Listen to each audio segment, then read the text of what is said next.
इस लाइन पर चल पड़ो, नाम जबकि लाइन पर चल पड़ो, फिर कोई बाधा नहीं है।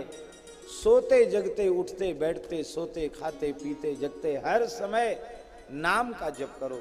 मंत्र के जप में विधि का आग्रह है, नाम जप में विधि का आग्रह नहीं है। नाम जप करो, नाम ही सार है। सब कुछ पढ़ लिख लो, अंत में कल्याण नाम से ही होगा। अब कुछ मत पढ़ो लिखो, केवल राम राम करो तो भी कल्याण होगा। ये सब काम नहीं आएगा जो कुछ हम, ये वेद वेदांत भी काम नहीं आएंगे। लाखन में एक बात तुलसी बताए जात, जन्म जो सुधारो चाहो तो राम नाम लीजिए, भगवान नाम लो, भगवान नाम सर्वोपरि। वैष्णव को नाम में सर्वोपरि प्रीति रखनी। खेती करते हुए राम राम किया जा सकता है, रसोई बनाते हुए राम राम किया जा सकता है, रास्ता चलते राम राम किया जा सकता है, हर समय राम राम किया जा सकता है। महाराष्ट्र की धरती पर एक महान संत हुए, चोखा मेला। हमारे उत्तर भारत में, मध्य भारत में जैसी महिमा संत रविदास जी की है, रैदास जी की है, वही महिमा महाराष्ट्र में संत श्री चोखा मेला जी की है। ये चोखा मेला भी अयोनिज थे, किसी माता के गर्भ से पैदा नहीं हुए थे। एक ब्राह्मण दंपति श्री पंढरपुर की यात्रा प्रतिवर्ष करते थे, बड़े भजनानंदी थे। एक बार वो पंढरपुर दर्शन करने के लिए पधारे तो मन में भाव किया कि श्री पंढरीनाथ जी के लिए बढ़िया आम ले चलें, आम का भोग लगाएंगे। बहुत गरीब अकिंचन ब्राह्मण थे, जैसे तैसे व्यवस्था जुटा करके आम खरीदे और अपनी झोली में आम भर लिए और फिर चल पड़े पंढरपुर की ओर, ठाकुर जी को भोग धराएंगे। अब इतने प्रेमी ब्राह्मण के आम खाने ठाकुर जी को चैन कहाँ पड़े। ठाकुर जी पहले ही एक संत वेश में आ गए। बोले, पंडित जी हम तो भूख के मारे मर रहे हैं, आपके झोली में से आम की सुगंध आ रही है, तो एक दो आम हमको दे दो तो हमारे प्राण बच जाएंगे। आपने मन में सोचा कि पंढरीनाथ जी के चलते फिरते विग्रह संत ही तो हैं, ये दो चार आम खा लेंगे फिर भी तो बच जाएगा, धो के भोग लगा देंगे, कोई बात नहीं। तो प्रेम से उन संत को आम, वो संत रूप में पंढरीनाथ जी थे, तो ठाकुर जी थोड़ा आम चूसते और थोड़ा उसमें बच जाता तो ब्राह्मणी की गोद में डाल देते, झोली में। दूसरा कोई गृहस्थ होगा तो विरोध करेगा, कैसा बाबा जी है, हमारी पत्नी की गोद में क्यों डालता है। पर दोनों ही दंपति बड़े श्रद्धावान थे। ठाकुर जी एक एक करके सबरे आम चूक गए, एक भी नहीं छोड़ा, और ब्राह्मणी की चूनरी झोली आम से भर दी, चूसे हुए आम से भर दी। अब इन दोनों ने विचार किया कि ये प्रसादी है, हम लोग भी इसी में से ले लेंगे, चलो। पंढरीनाथ जी ने इसी रूप में स्वीकार किया। पंडित जी तो आगे बढ़ गए, ब्राह्मणी थोड़ी पीछे रह गई, तो उसको लगा कि इसमें वजन बढ़ गया। वजन क्यों बढ़ गया इसमें, तो देखा तो उसमें एक बालक था। तो श्री ठाकुर जी ने आम चोखा और चोख करके फिर मेल दिया, इसलिए उस बालक का नाम आगे चलकर चोखा मेला हुआ। भगवान के अधरामृत प्रसाद से ही इनका जन्म हुआ। ब्राह्मणी बड़ी भोली सी थी।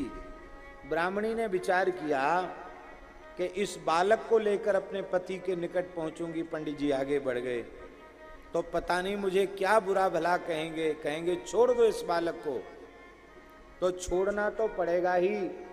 ये पता नहीं क्या चमत्कार है, घबरा गई बेचारी। और उसी घबराहट में उस नवजात बालक को कोमल पत्तों पर बिछा करके हे पंढरीनाथ जी इसकी रक्षा करना, कह के छोड़ दिया। नदी का किनारा था और उसी समय चर्मकार दंपति वहाँ आए। वो भी बड़े भक्त थे, उनके कोई संतान नहीं थी। उन्होंने इस बालक को अपनी संतान मानकर ले लिया। तो पालन पोषण इनका वहाँ हुआ, इसलिए इनकी वही जाति, महार जाति इनकी मानी गई। मेहनत मजदूरी करते चोखा मेला, और उनके घर में श्री ठाकुर जी पधारते।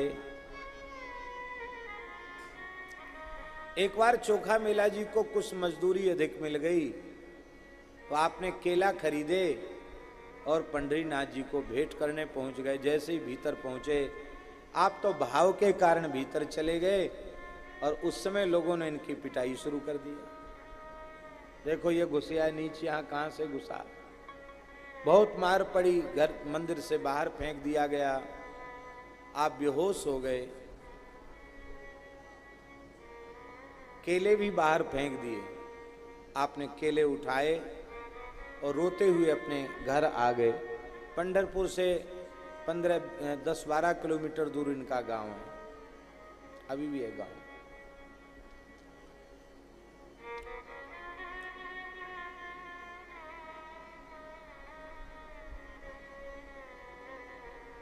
ठाकुर जी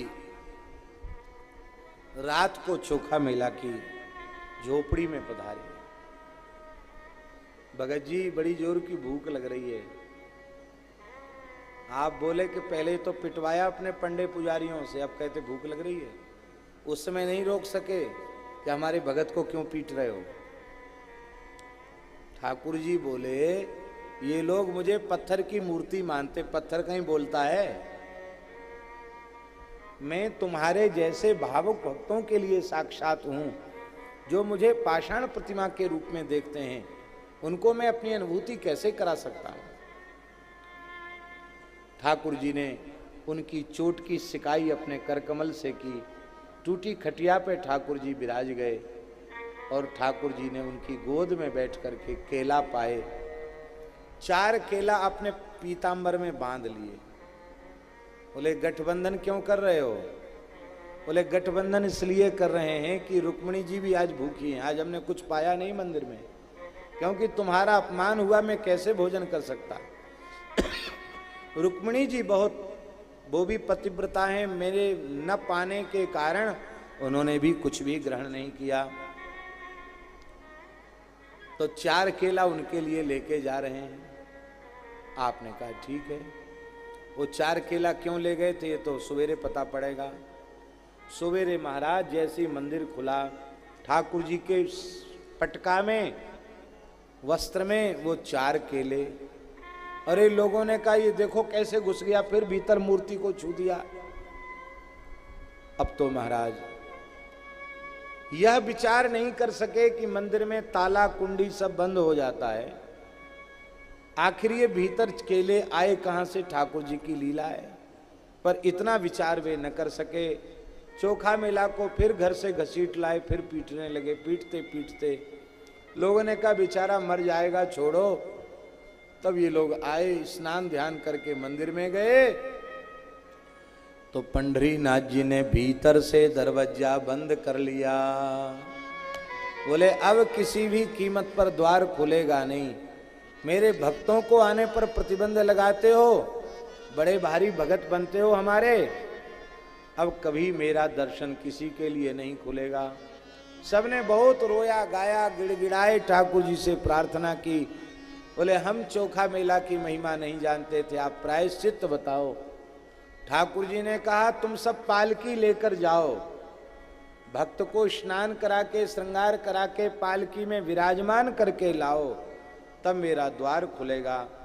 भक्त चोखा मेला को पालकी में धर के लाए, और श्री ठाकुर जी ने, कलिकाल की घटना है, सबके देखते देखते चोखा मेला को अपने हृदय से लगाया। आज भी चोखा मेला की समाधि बिल्कुल पंढरीनाथ जी के सामने है।